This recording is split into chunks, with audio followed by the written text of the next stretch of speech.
right. Well, you're on a roll. Why don't you hit the You want me to second roll one? into the next one? Yeah, Okay. why not? All right, Cool. cool. I'll clean it up. With All right, sounds good. Cool. So we're going a little bit north here. We're going to Tuscany. The name of the producer is Baci, and then the name of this particular estate is the. Here, I'll hold it while you. Thanks. There you go. Terre di Talamo. Terre di Talamo. It's a 2018, and this is called Morellino di Scansano. Actually, let's do this. There we go. Morellino di Scansano is just like in the last one, Falangina Beneventana. It's the, well, actually, that's not true. Let me stick with Morellino di Scansano. It's the name of the appellation. So, and you see this little guy around here? That's called a fascetta. And this one says DOCG, which is the highest qualified category for winemaking in Italy. As far as the consortio and the disciplinary coming together and being like, there has to be a very certain specific type of wine made within this boundary, and this is the ratio of grapes. This is what happens with aging. They control everything.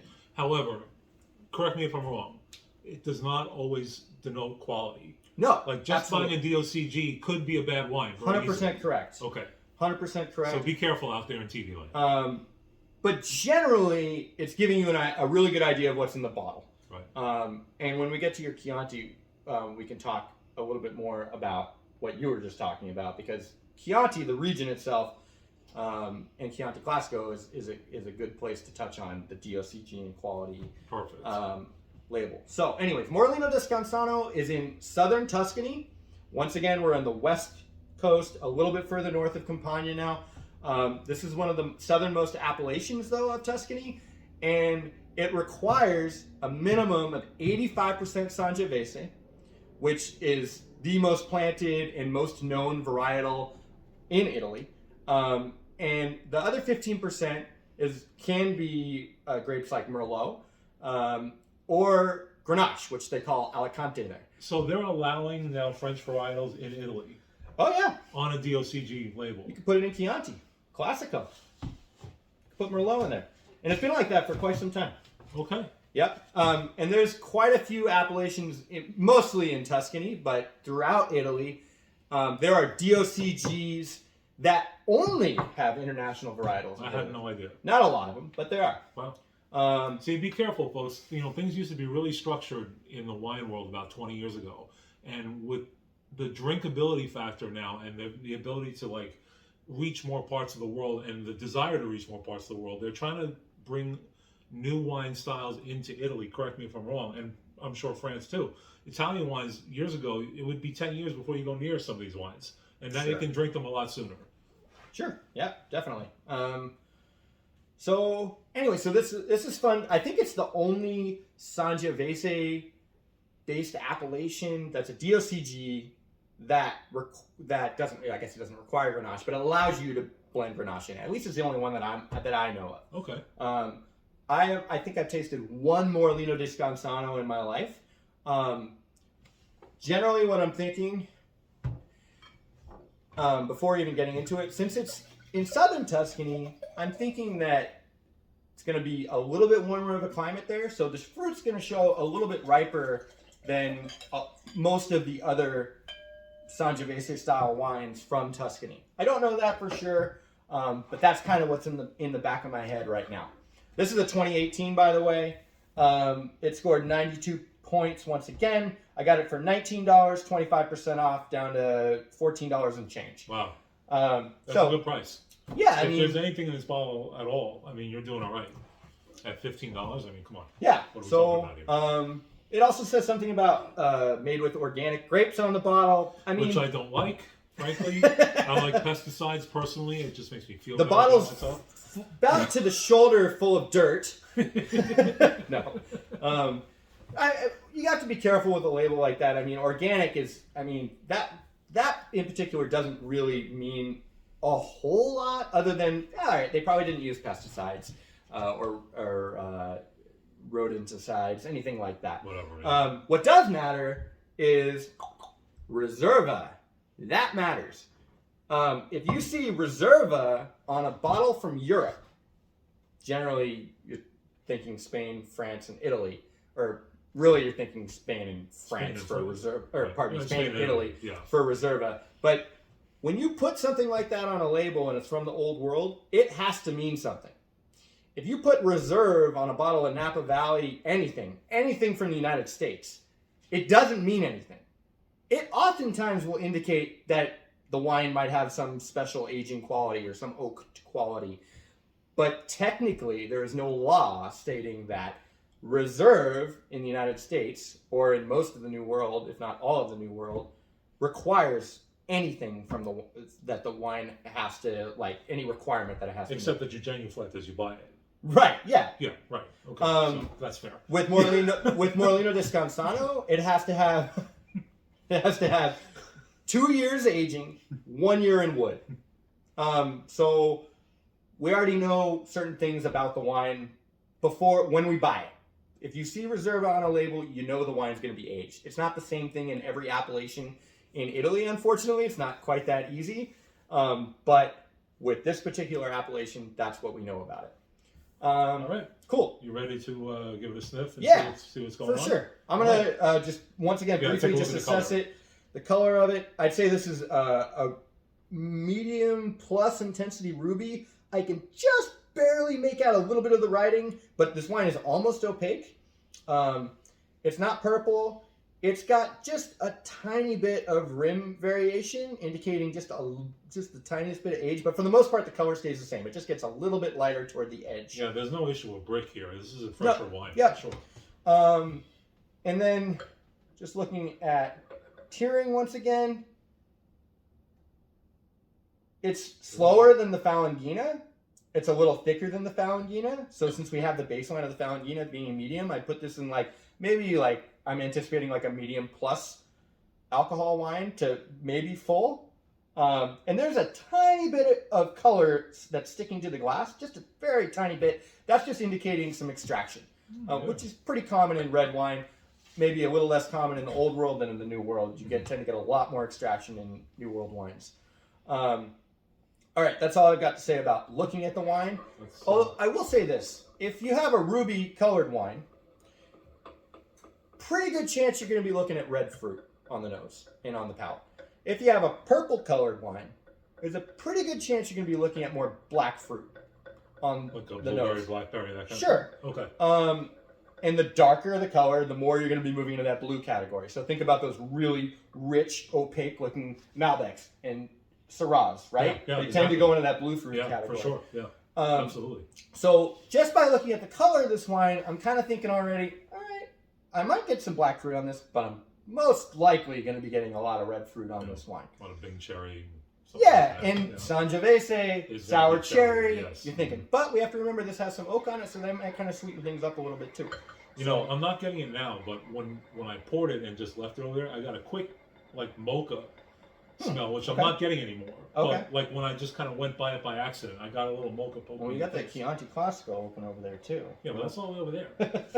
Jeez. I don't know how good your nose is, man. It's pretty shitty. You smelling one wine with one nostril and the other wine with the other nostril? Yeah, I sleep with one eye open, so I might as well smell with one eye open. All right, let's assess the nose here.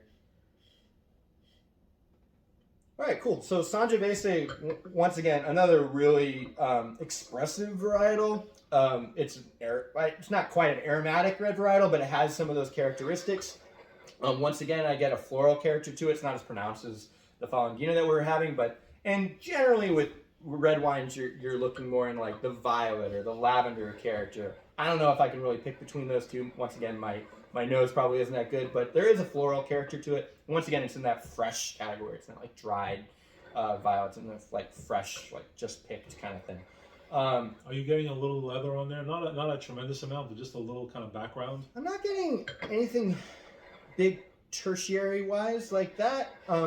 Just not on my nose. Yeah. But I will say that there is definitely like herbaceous and slightly vegetal character to the wine. Not like piercing vegetal, but like, okay, so the common one with Sangiovese is tomato leaf.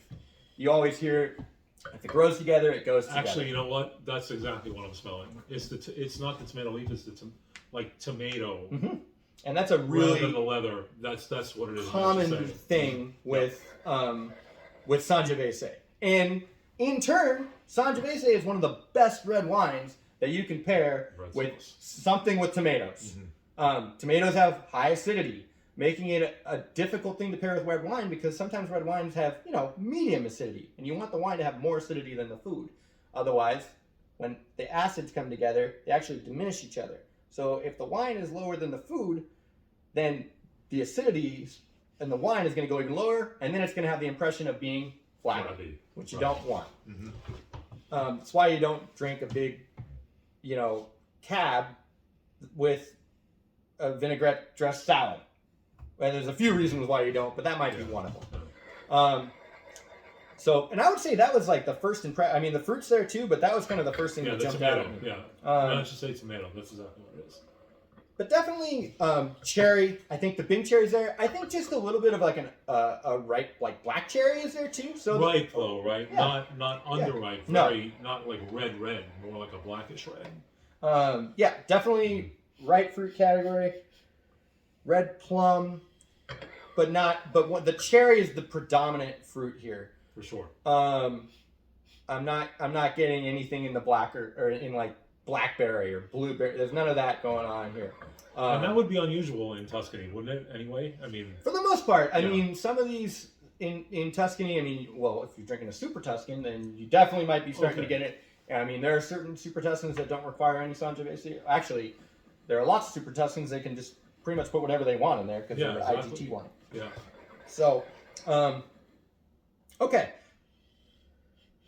And then I'm pretty excited about the nose. I'm not picking up new oak on it. There might be some. There might be some on the palate. Yeah, is what it is. Really, like I know that it was in some wood, but what I'm thinking now is it's probably mostly neutral, aka the barrels have already been used for several years, so the lactones that normally would excrete into the wine aren't there anymore to do that. So really, the vessel is just for the aging. It's to have a slow ingress of oxygen. So who knows? The palate might show differently, but that's kind of what I'm thinking there. Let's give it a taste. All right, cool. Yeah.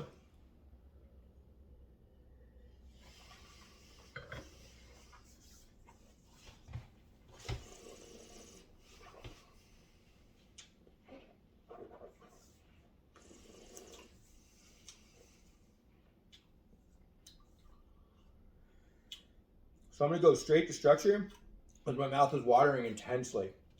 And Sangiovese is known for this. Right. This is a borderline high acid wine. Like my mouth is like, I've swallowed like 3 times. And my mouth is still pooling with saliva. I'd say the tannin is in the medium range. Well, no, it's not overly tannic. No. It's more acidic. It has some grip. Yeah. And sometimes Sangiovese will have like in the medium plus tannin range. Mm-hmm. I'd say medium tannin, just slightly like grainy, not quite plush. It's not, the tannins aren't super ripe. They're just about ripe, but there's just a little bit of a granular aspect to it. Just like, not like, yeah, you hear people like sandpaper. It's not like sandpaper. Sometimes a wine can kind of have that kind of grip to it. That's not here. No, definitely not. But it's not quite like ripe, plush. And that once again kind of indicates to me that this doesn't have like new oak on it. You can get tannin from the skins, the stems, the seeds of the grape, and you can also get it from the oak, typically new oak. Yeah, I mean, if it's neutral oak, chances are you're getting it from the stems and the skin.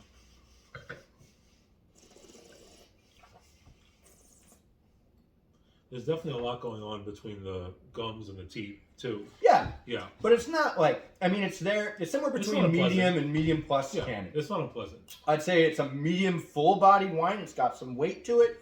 I'd say the alcohol is slightly elevated. I don't know if we went over alcohol on this. It's kind of like the burn is a little bit deeper than it was with the Falangina in the back of my throat. So I'm thinking more in like the 14 to 14.5-ish range. It's more pronounced for sure than the Falangina. Which makes sense because it's a red wine. For sure. Although I think in your last episode you had a white wine that was at 14.5%. Yeah, it was crazy. I couldn't believe it. That's pretty high. But it didn't drink that way though. I mean, it was nice that it had some structure behind it. You said it had a lot of acid, so it must have balanced it out. Anyway, we'll get back to the wine that's in front of us here. Right. kind of just confirming all the fruit and the herbaceousness, the tomato leaf thing on my palate. But you're not getting any cooked tomato, are you? No. I got some of that on the nose that is not present on the tongue. It's fresh. It's I wouldn't say it's overly complex. I'd be like slightly elevated complexity. It has a finish to it, but it's not like lingering around forever. It's not a $14 wine though. It's Definitely not a $14 wine. Yeah, No, I mean for sure. It's got good structure. It's got elevated acidity, which means that I can pair it with lots of great food. And once again, I like the wine, but I fortunately get to drink a lot of Sangiovese working in an Italian restaurant. For sure you do. So would you say that's the most ordered varietal at your place? I mean, people know Chianti, right? Yeah, right. And we have Chianti. But we also have some great Nebbiolo wine. We also have some Rosso di Montalcino's Sangiovese, although I don't know if people know that it's the same grape as Chianti. But yeah, there's a lot of, like, in the old world, they expect you to know a few things. Whereas in the new world, especially in the United States, they sort of spell everything out for you. Yes. Which is, sometimes good, sometimes not so good. But yeah, and we'll go into grape varietals in another episode for sure. Yeah. But how do you feel about this one? Yeah, I mean, like, if I gave this one 2 thumbs up, it was because I was like a little surprised at how good it was. I mean, I was expecting it to be solid, but that one was like, wow, drinking it this morning. So this is like whatever, 1.5 thumbs up, like I don't know, like this. That? Yeah, sure, something like that. Okay. I really like the wine once again. I think it anywhere between $14 and $19. It's a great value. And once again, it's going to pair well with just about anything savory that you put on the table. For sure. I agree. Yeah. Cool. I'd say that's a success, wouldn't you? Yeah, totally. Yeah, I like it. And once again, accessible wines that are rated by someone, really, James Suckling rating wine, like, that's, I mean, if you find a critic that rates a wine that you tend to like, well, then your palate's probably lined up a little bit. So that's what I would say the most useful thing about a critic like James Suckling and his rating system. If you tend to be like George and like every wine, you're like, this is 89 points. This isn't 93 points. Although today it seems like you're lining up with him. Yeah, I mean... The eternal optimist here is helping George. What do you get for a score? What do I give it for? No. He gave it 92. 91 points. I'll tell you what. For the price, I give it 93. You take the price out, 91. And that's an interesting point. I wonder if they take that into...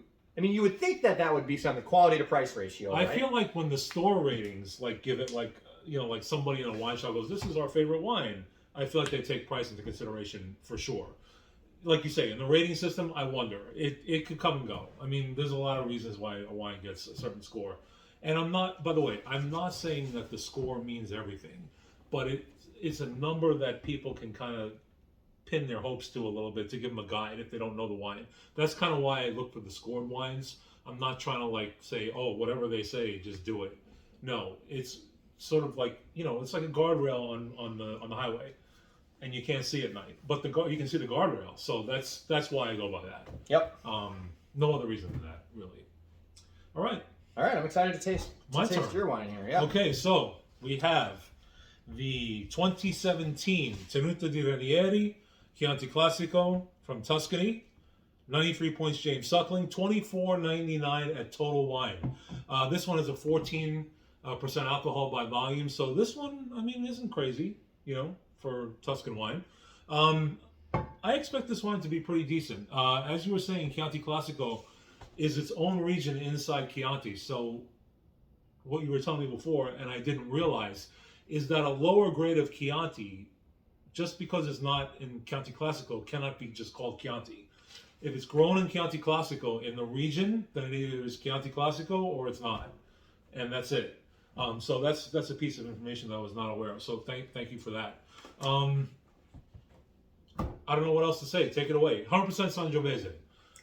Cool. So like Chianti Classico doesn't have to be 100% Sangiovese.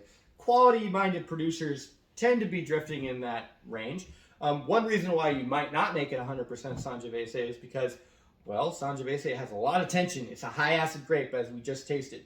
That particular wine didn't have the percentages, so I would assume that it had a few of those other varietals that I mentioned before. maybe some Merlot or some Grenache mixed in with it. I don't know. And I didn't even look up a tech sheet for it, so I'm not sure. Yeah, I mean, it kind of had, now that you mention it, it had almost a little Merlot kind of smoothness underneath it. Yeah, that's true. A little bit of plush character to it in that You're way.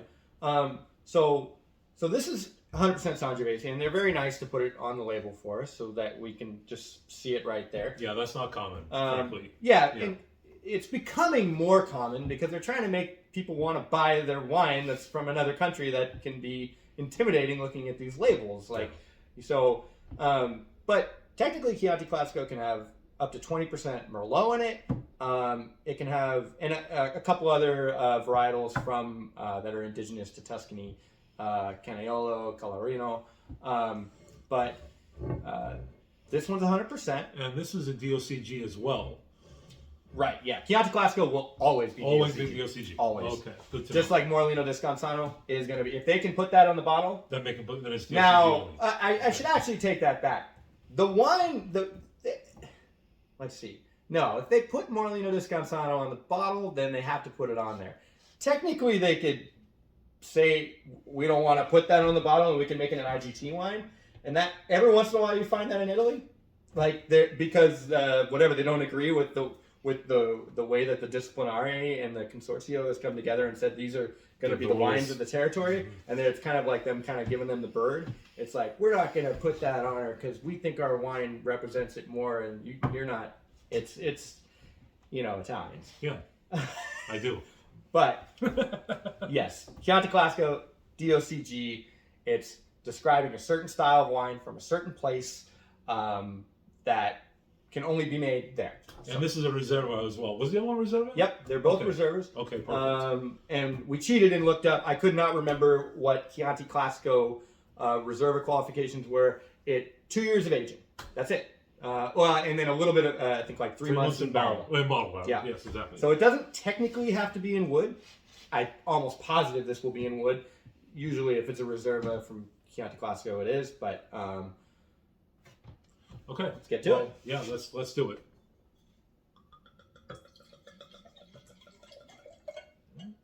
There. Sure.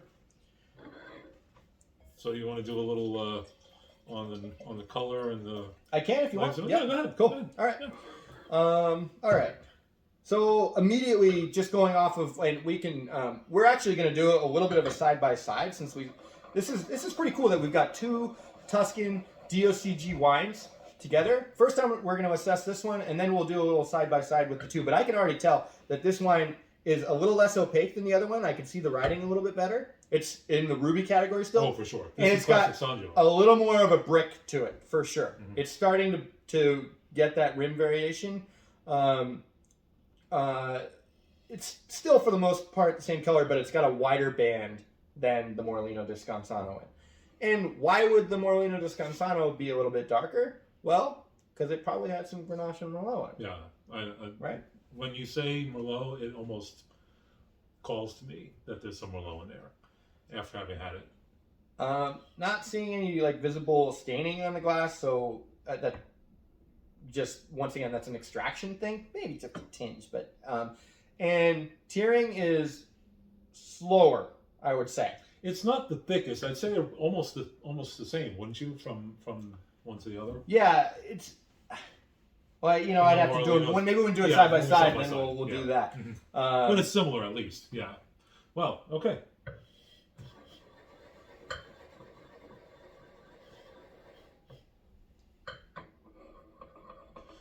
This is not an official wine term, but I use it a lot. This is more grapey, if you know what I mean, like a grape juicy kind of thing. Okay. And like I say, I know that's not like an official wine term or anything, but I tend to use it quite a bit. One characteristic that I tend to get from Sangiovese, I don't always, but I tend to, that I did not get with the last one, is I get an iron character, like blood, or that doesn't sound very good as far as the tasting note goes, but in the Somm world, they would say it's kind of got an animal character to it. That doesn't sound very appealing, but it's a complexity in the nose of this wine, and it's a very common characteristic in Sangiovese. Some of them it's like screaming. This one is just like it's just a hint. It's kind of on the back end of it. Once you kind of learn what it is, I kind of think it's pleasant. But if you haven't ever smelled that before in a wine, I remember the first time I did, I was like, "There's something wrong with this wine." So you have to be careful. Like And oftentimes style dictates that. Like you wouldn't expect that in a Syrah. No. From California. So you're in Italy, in Chianti. If you smell that, you're not, oh my God, this is a bad wine. Like you need to think about where you are and what you're doing with the wine. Yeah, exactly. And then it kind of informs you a little bit. This also has like some organic earth on the nose. Like just a little bit of like a turned soil kind of thing, which we didn't talk about with organic or inorganic earth with either of the other two, because I didn't think that there was any pronounced minerality with the Falangina, and I didn't think there was pronounced anything minerally or organic earth driven in the Morellino di Scansano. This one though, I get a little bit of that. Yeah. I'm not picking up new oak on the nose. I'm not getting into like the vanilla, the baking spice thing. Neither. No chocolate either, nothing. Once again, that doesn't mean that it's not going to be on the palate. But what it does mean is it's not like, 100% French new oak. Like, you can smell that. You learn, like, it just kind of smells like, you hear people say that. I'm not the first person to say it. Smells like money, Or if it's not done very well, then it's just not very fun to drink. Yeah. Because, it's like a great 2x4. Yeah. Right. That said, there are lots of great wines that we've both had before that are 100% French oak. And if the wine is balanced and the wine has some age to it, they can still be great wines. Yeah, for sure. Again, that comes down to paying attention to what you're doing when you're producing the wine, and not trying to just push out cases and cases and cases of wine, and you're trying to like have some discerning, work to it, to be an artist a little bit, to craft it. So this one was 93 points, James Suckling. I don't know if I mentioned that or not, but I did. In the tasting notes that I read, it had some anise. I'm not getting a whole lot of that, to be honest with you. I'm not getting a licorice character to it. I get the same tomato leaf kind of thing character coming from it. I'm not picking up the stewed tomato. I am getting a little bit of that vegetal thing you're talking about, but there was a lot of tomato when we first smelled this wine. To me, this one I'm not getting as much of that. In fact, I'm not getting any of it. So it doesn't have. I wouldn't call it. Like I get just a tiny herbaceous thing though to it, and like not like mint, but like. Oh, you're getting a little mint on there? I know it's wine. So, or pardon me, I know it. Yes, I know it's wine. I hope so. I know it's from Italy, so I'm going to sound really smart and I'm saying this kind of has a Nepatella kind of thing to it. Nepatella is oregano, mint family kind of thing. Just tiny undertone of it. It's not a dominant character in the wine. I've had some Sanjo where it's almost like eating like an herb garden. Yes. It's like dried, like pizza herbs, you know what I mean? Yeah, like for sure. Oregano and thyme or whatever. Yeah. No, very savory. Very. Sangiovese is a very savory wine. The fruit is, it's going to smell, I'm anticipating this, like the fruit's kind of like the just right category. Cherry, like pink cherry. Yes, very much so. That's the classic, like it's, and I'm anticipating it to be less ripe on the palate. Well, let's see. Okay.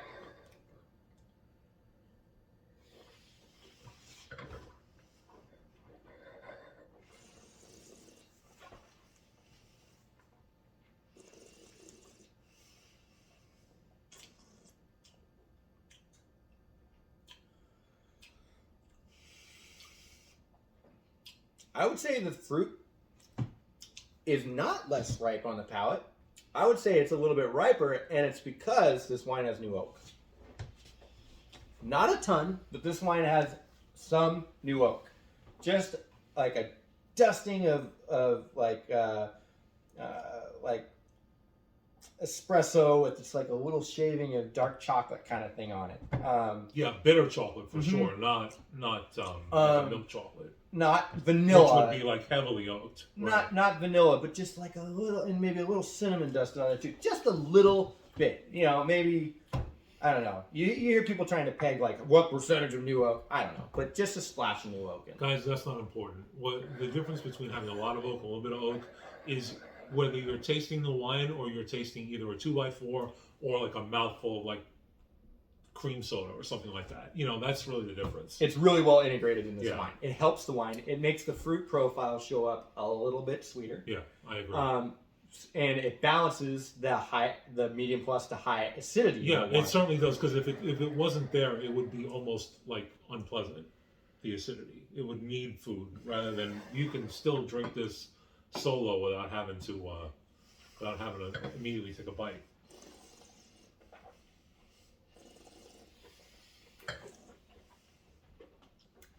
It's got medium plus tannin, elevated tannin compared to the Morellino Scansano. Absolutely.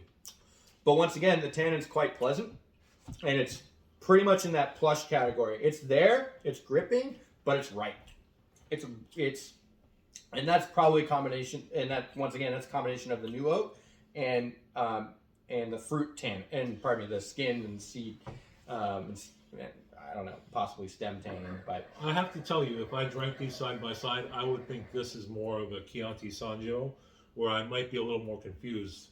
Yeah. By the Morellino. Yeah. To be honest with you. Totally. Like this I would peg immediately, and I'm not that great of a blind taster, but that I would say Sangiovese for sure. And this I'd have to think about. And what does that tell you? They're making this in a classic sense. Yeah, for sure. And this is one of the classic wines in the world. Mm-hmm. And when it's done right, it should have not every Chianti Classico is going to taste the same.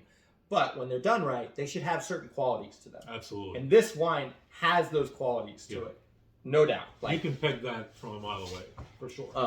And once again, I really like the wine. I do too, yeah. I'm not a huge Sangio fan though. Like crappy Sangio is really bad in my opinion. There's a lot of bad Sangiovese. I mean, there's some like Merlots and Cabs or Syrah that is flabby and disappointing, but you can still drink it. A really bad Chianti is almost undrinkable. Yeah, on its own.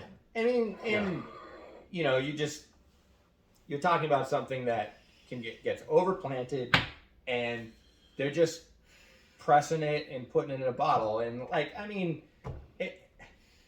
not with Chianti Classico because it has aging requirements. But if you pick up a bottle that just says Chianti on it, it's still DOCG. So this is coming back around to what we were talking about. How DOCG does not necessarily indicate quality. It tells you a lot of things about what's in the bottle, but it does not guarantee you that the wine's going to be great. Or, your own palate too, right? That's true. One person might think it's great, another person might not. I mean, but you can find $4.50 Chianti at Trader Joe's, which, if you're my wife and I, and you just want something easy to drink, and maybe it's a little chilled and whatever, yeah, I'll drink it. It's fine. You get used to it. You would. A little high, it's pretty one note, but it's not the worst thing in the world. I'm going to give you a little secret. They drink Bogle from time to time. Dude, I've converted now. It boggles my mind how they drink that crap. Okay? I've converted now. She doesn't ever buy it anymore. You didn't know that? Did you shame her into it? No, I just got her to work in an Italian restaurant and to learn what one of these tastes like. So we don't drink it anymore. But there was a day. It would have been cheaper to take it where my wife would buy a bottle of Bogle Merlot at the end of every evening almost. We love you, Natalie. We're not picking on you. No, and I should be the one to say that I had several glasses myself many a time. Yes, so. He sure did. And I laughed at him for every glass. Shame. Okay. All right, so you want to do a little side by side? Yeah, let's do the side by side. Okay, cool. So I got. How do you feel about this wine before we switch back over? I think for the price point, what did you say? It's $25. Yeah, $25. Yep. I think for the price point that 93 points is good. I'd say the fact that it hits all the markers for being a classic wine, that goes a long way for me. So yeah, I mean the same. It's 1 3/4 thumbs up, 2 thumbs up, somewhere in there. I like it a lot. I wouldn't give it 93 points. I'd give it marks for hitting what it's supposed to hit, but 93, 94, 95, it better be doing something for you. It better be evolving a little bit as you continue to drink it. And that doesn't do that. It is what it is, and it's good for what it is, but it doesn't take you on a journey, in my opinion. How do you feel about that? I think that's a little too much. That's a fair assessment. No. Okay. All right. All right, now we're going to do these side by side. Take me for a journey, George. Yeah. Take me to your leader. I was trying to swirl both at the same time. Well, you're a lot more coordinated. Trying to spill all the wine. Yeah, okay. Try not to spill it, please. So once again, just confirming that it's a little more opaque. in the Chianti Classico, right? Yeah. And you there's see a the lot writing a more little better. spacing on the rim. Yep. Like, there's a lot less color. And this is one of the best things when you really start to like taste a wine and enjoy a wine. Pour 2 glasses of red next to each other. Who cares? Like, and if you taste them side by side, like you might not know what you're tasting, but if you start to taste stuff side by side, you're gonna start. Oh, they do taste a lot different. It doesn't just taste like red wine. Oh, this one tastes more like this, and this one tastes more like this. Like, I can't tell you how beneficial it is, like, when you start to really get interested in this stuff, how great it is to have 2 red wines next to each other side by side, let alone 2, from the same region. upper class Mm-hmm. wines from the same region in Italy next to each other. This is cool. That's impressive. It doesn't happen very often because oftentimes when you go out to dinner, especially, you're kind of getting through your meal and you don't get to course your wine quite as much as you might want to. Sure, yeah. Mm-hmm. Plus, just space on the table. Oh, that too. Yeah. So, that's another one. Yeah. Cool. So smelling them side by side now, like the Morellino to me definitely smells riper, and which would kind of affirm to me, like, once again, okay, it's coming from a little bit warmer of a climate because it's a little bit further south in Tuscany, and it's got a riper fruit character to it because, once again, most likely it's got some Merlot in it or some Grenache in it or both. Yeah, the Tenuta definitely has more of the mocha or the shaved chocolate, like you were talking about before, side by side, whereas this got more of the vegetable, in my opinion. I think these both have a Tenuta. So sorry. Oh, I'm sorry. No. So the Renieri. The Chianti. Yeah, the Chianti. The Chianti Classico and the Morellino is this one. So the Morellino to me does not have any of that dark chocolate shadings, whereas the Chianti Classico definitely, like this time around, I picked it up even more when I went side by side. Just really fun to smell these 2 wines next to each other, knowing that there's a lot of the same grape in both of them, but that they have different characteristics. For sure, absolutely. And you can really see what a little bit of a few other grapes can do to Sangiovese. For sure, absolutely. And by the way, guys, I probably should have mentioned this earlier. We're doing a little bit longer video this time because we don't get Alex all the time, and Alex, with his credentials, I want him to do a bit more of a deep dive than we normally go into. Normally we just taste, do a couple of things or whatever. But to have a resource like Alex around, I wanted to take advantage of his knowledge and give you a little bit more than we normally do. So continue. Thanks, George. That was sweet of you. You don't know what I normally tell him when the camera's on. I like how he told all of you at the end.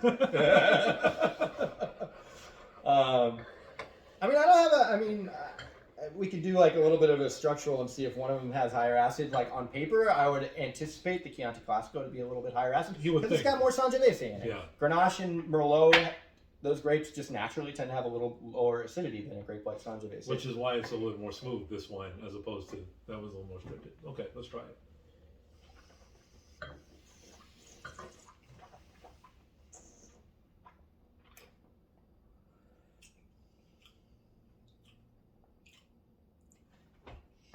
Yeah, it's amazing like how much more like just rounder it tastes now that we've tasted these 2 side by side. For sure. You appreciate the blend here, and you appreciate the 100%, just for different reasons, obviously.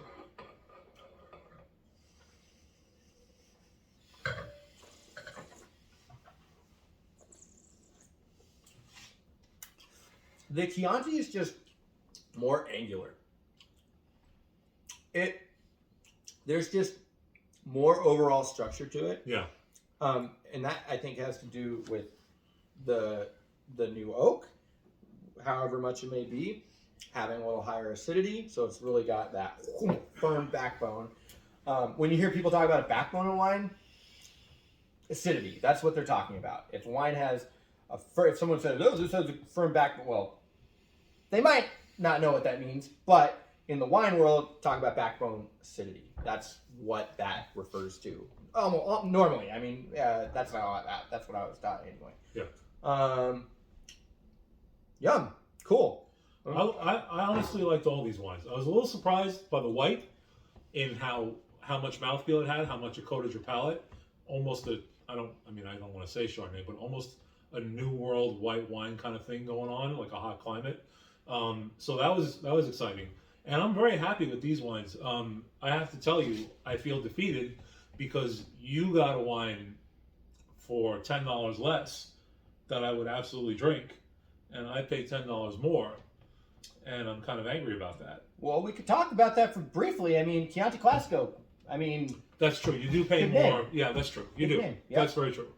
People don't know Morellino. But drinkability wise, I wouldn't be upset with either of these wines. And if I could save $10, I certainly would. Got it. And I would say that this wine is more, it doesn't need food, but it's more, it would be helped more by food, where this can stand alone with more people, with a wider variety of an audience. I would agree. A little more approachable, right? Just Correct. a little bit rounder. Yeah, absolutely. Yep. Okay, so we're going to wrap this up pretty soon, but I did want to present Alex with his little prize here for coming all the way out. A little goose head t-shirt. Oh, geez. Nice and green. Oh. And some might say ugly. I would. But that's not really my call. It's I don't beautiful, make the decisions George. here. Can you like silk screen my name on the back of it or something? I absolutely could if you Okay, wanted, that's fine. and I can put a number on there for Okay, you too. cool. So you can hold on to it. Just kidding. Okay. I'll be donning it. Never. How big of a shirt did you get me? I Jeez, got you the I size know I that put you on used some to be. weight, but Fat. Jesus Christ. Okay. All right, ladies and gentlemen, thanks for sticking in with us. I think you got a lot of good information, so it was worth your time. My name is George. That's Alex, Wine by the Bay TV. Thank you for having me. Thank you for being here, and we'll see you again next time.